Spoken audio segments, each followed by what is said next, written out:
What is up, everyone? It's Dr. J here, and today I'm super excited to talk to you about mindfulness. Mindfulness has made a huge impact on me both personally and professionally, and today we're going to answer some of these questions. What is mindfulness? Where did it come from? Let's explore some of the history, and I'll also talk to you about what mindfulness is not. Again, as always, if you're enjoying these videos, make sure you like and subscribe to A Modern Therapist.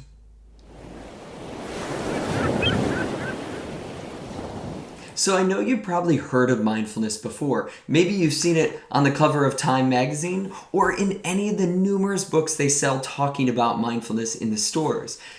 Maybe you've even heard it on the news talking about the expanding health benefits or how students are starting to incorporate it in school. In either case, you might be asking yourself, well, what the heck is this mindfulness? Well, the easiest, clearest definition we have of mindfulness is moment-to-moment, non-judgmental awareness of the present. Okay, what the heck does that mean? Well, here is an amazingly simple picture that we often use to explain what mindfulness is. All right, let's take a look at this unbelievable artwork together. First, let's look at the person. What is going on for the person? Looking into their mind, they are doing a lot of thinking. They're thinking about these bills flying through the door, this surprised woman, it looks like some traffic, maybe some homework. For some reason, in the top, mismatching socks has this person down. I have no idea why that's a chronic thing in this person's life, but it is what it is, no judgment. But the point being is this person has a lot of thoughts, maybe stress going on.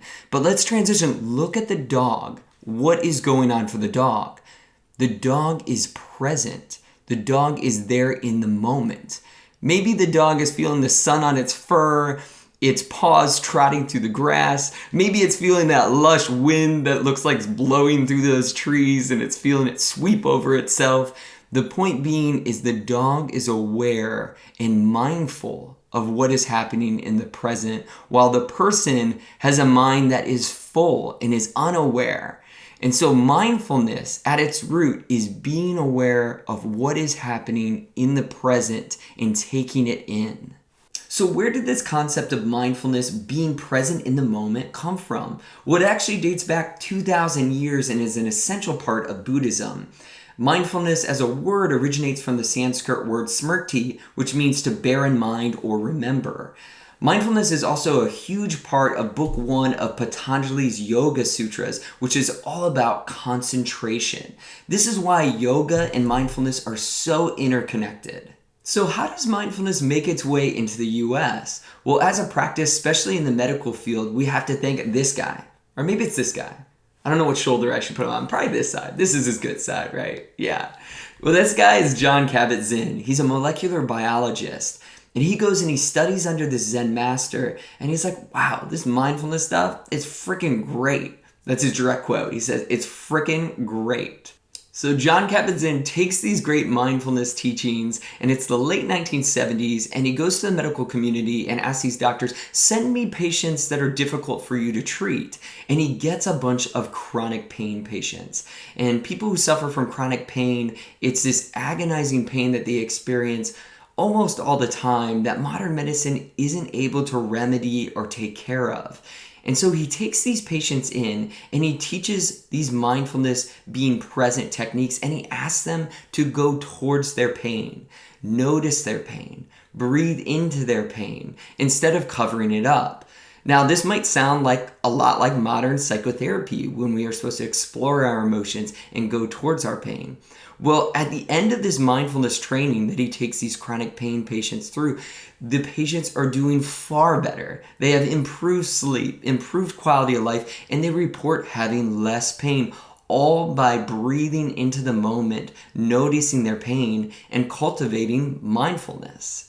The mindfulness research over the last 3 decades has boomed since that point. Jon Kabat-Zinn has set up the Stress Reduction Clinic at the University of Massachusetts, and we have learned so much about why mindfulness is beneficial, and we're going to go through some of those things in another video. But how do you cultivate this mindfulness? Well, we do so in a lot of different ways. Sometimes it's noticing the breath, which you can do in this moment.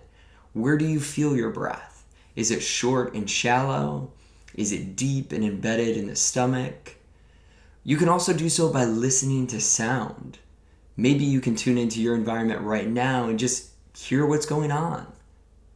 You can also do so by feeling into the body, noticing any sensations, maybe through the hands, maybe coolness or tingling. We do this a lot when we practice yoga, when we invite sensations in, but there are a lot of different ways that we experience the present, and the ways are almost unlimited when it's just about activating our sensory neurons and noticing what is coming up for us in any moment. What inevitably happens when you start practicing mindfulness and you're concentrating on something in the moment, you're being very present, is boom, your mind has a thought and you drift into thinking mode.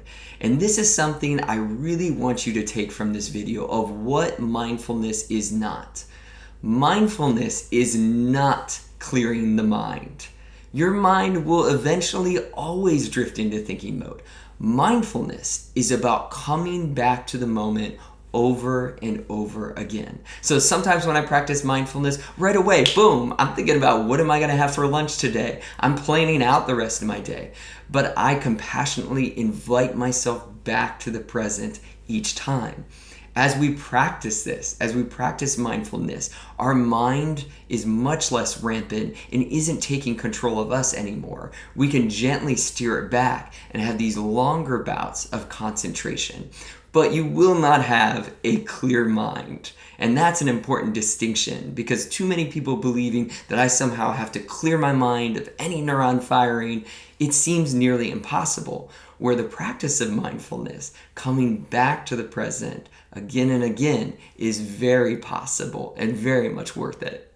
Thanks for watching. I hope this video helped to answer the question, what is mindfulness? As we explored the definition, history, and some of the practice. If this sparked your interest in mindfulness, awesome. I have plenty more mindful videos to come, some where we're actually going to practice mindfulness together. If this didn't, I recommend checking out my next video, which is all about why you should have a regular mindfulness practice. We're going to explore those benefits.